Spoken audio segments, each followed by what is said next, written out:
চাঁদের গোপন রহস্য। ইসলাম ও বিজ্ঞানের দৃষ্টিতে চাঁদ সম্পর্কে অবিশ্বাস্য সত্য। রাতের নিস্তব্ধ আকাশে যে নরম আলো ছড়িয়ে পড়ে, সেই আলোয় আমাদের মনে করিয়ে দেয় আল্লাহর কুদরতের কথা।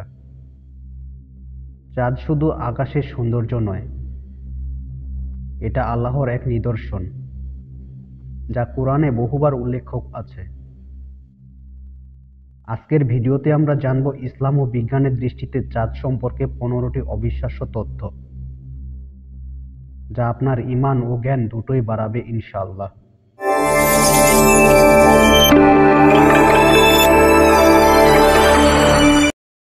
নাম্বার 1, চাঁদ আল্লাহর এক নিদর্শন। আল্লাহ তাআলা কুরআনে বলেন, আর তিনি সূর্যকে উজ্জ্বল করেছেন এবং চাঁদকে করেছেন জ্যোৎস্নাময় এবং এর জন্য নির্দিষ্ট পর্যায় নির্ধারণ করেছেন। চাঁদকে আল্লাহ এমনভাবে সৃষ্টি করেছেন যাতে আমরা মাস ও বছর গুনতে পারি, যা ইসলামী ক্যালেন্ডারের ভিত্তি। নাম্বার 2, চাঁদের সৃষ্টি। বিজ্ঞানীরা বলেন, প্রায় 4.5 মিলিয়ন বছর আগে একটি বিশাল গ্রহাণুর আঘাতে পৃথিবীর অংশ ছিটকে গিয়ে চাঁদ তৈরি হয়েছিল। কিন্তু আল্লাহ তাআলা বলেন, তোমরা কি দেখো না, আমি 7 আসমান সৃষ্টি করেছি পরপর, আর তাতে স্থাপন করেছি চাঁদকে, এক আলো ও সূর্যকে করেছি প্রদীপ্ত প্রদীপ। অর্থাৎ চাঁদের সৃষ্টি নিছক কাকতালীয় নয়, বরং আল্লাহর পরিকল্পিত কুদরতের প্রকাশ। নাম্বার 3, পৃথিবী থেকে চাঁদের দূরত্ব কত? চাঁদ পৃথিবী থেকে প্রায় 3,84,400 কিলোমিটার দূরে। এই দূরত্ব একটুও এলোমেলো নয়, এমনভাবে নির্ধারিত যে সূর্যের সাথে তুলনা করলে আকাশে দুটো প্রায় সমান বড় দেখায়। এই ভারসাম্যই আল্লাহর নকশা।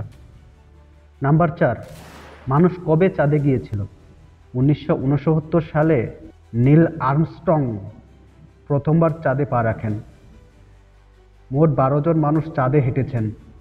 তারা যা দেখেছেন, নিঃশব্দ, বায়ুহীন, নিঃসঙ্গ এক জগৎ, যেখানে আল্লাহর সৃষ্টির রহস্য আরো গভীরভাবে অনুভব করা যায়। আর তিনি তোমাদের জন্য পৃথিবীকে স্থিতি দিয়েছেন এবং আকাশকে ছাদ করেছেন। নাম্বার 5, চাঁদের নিজস্ব ঘূর্ণন ও অন্ধকার দিক। চাঁদ তার নিজ অক্ষে ঘোরে, কিন্তু ঘুরতে যত সময় লাগে তত সময়ে পৃথিবীর চারপাশে ঘুরে আসে। তাই আমরা সবসময় দেখি চাঁদের এক পাশ, অন্য পাশটিকে বলা হয় dark side of the moon. এত নিখুঁত কক্ষপথে তাকে রাখার ক্ষমতা শুধু আল্লাহরই। তিনি সূর্য ও চাঁদকে নিয়ন্ত্রণে রেখেছেন, প্রত্যেকেই নির্দিষ্ট কক্ষপথে চলমান। নাম্বার 6, চাঁদ পৃথিবী থেকে দূরে সরে যাচ্ছে কি? হ্যাঁ, বিজ্ঞানীরা বলেছেন চাঁদ প্রতি বছর 3.8 সেন্টিমিটার করে দূরে সরে যাচ্ছে। এটাও আল্লাহর নির্ধারিত প্রক্রিয়া, যাতে মহাবিশ্ব নির্দিষ্ট সময়ে তার পরিণতির দিকে অগ্রসর হয়। সবকিছু নির্দিষ্ট সময় ও পরিমাণে নির্ধারিত। নাম্বার 7, চাঁদে দিনে গরম, রাতে বরফ। চাঁদে বায়ুমণ্ডল না থাকায় দিনে তাপমাত্রা 127 ডিগ্রি সেলসিয়াস আর রাতে 173 ডিগ্রি সেলসিয়াস। এই চরম পরিবেশ আল্লাহর সৃষ্টির বৈচিত্র্যকেই প্রমাণ করে।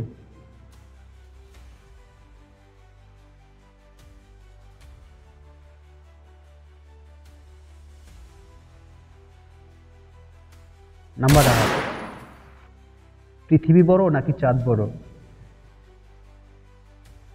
চাঁদ পৃথিবীর চেয়েও ছোট, ব্যাসে প্রায় 4 গুণ ছোট এবং ভর প্রায় 81 গুণ কম। তবুও আল্লাহর নির্ধারিত দূরত্বের কারণে দুটি আকাশে প্রায় সমান আকারে দেখা যায়। এটাই মহাবিশ্বের ভারসাম্য, আল মিজান, যা আল্লাহ কুরআনে বলেছেন, আল্লাহ আসমান ও জমিনকে ন্যায়ের ভারসাম্য স্থাপন করেছেন। নাম্বার 9, পৃথিবীর কোথায় চাঁদ সবচেয়ে বড় দেখা যায়? সুপারমুন। সুপারমুন নামের বিশেষ সময়ে চাঁদ 14% বড় ও 30% উজ্জ্বল দেখা যায়। বাংলাদেশ সহ উত্তর গোলার্ধের দেশগুলোতে পূর্ণিমার রাতে তা চোখে পড়ে। এটিও আল্লাহর এক সুন্দর নিদর্শন, যা হৃদয়কে প্রশান্ত করে। নাম্বার 10, ইসলামিক মাসের সূচনা চাঁদ দেখে নির্ধারিত হয় কি? হ্যাঁ, ইসলামে চাঁদের গুরুত্ব অপরিসীম। রমজান, ঈদ, হজ সবই চাঁদের উপর নির্ভরশীল। রাসূল সাল্লাল্লাহু আলাইহি সাল্লাম বলেছেন, তোমরা চাঁদ দেখে রোজা রাখো এবং চাঁদ দেখে ঈদ করো। চাঁদে পানি ও ভবিষ্যতের সম্ভাবনা। বিজ্ঞানীরা চাঁদের মেরু অঞ্চলে বরফ আকারে পানি পেয়েছেন। এটিও আল্লাহর রহমত, যাতে ভবিষ্যতে মানুষ তার সৃষ্টি সম্পর্কে আরো চিন্তা করে। তারা কি নিজেরা চিন্তা করে না? আল্লাহ ও আসমান জমিন সৃষ্টি করেছেন যথাযথ উদ্দেশ্যে। চাঁদ মানুষের অনুভূতির প্রতীক। চাঁদ শুধু আকাশের বস্তু নয়, এটা মানব অনুভূতি, প্রেম, ইবাদত ও চিন্তার অংশ।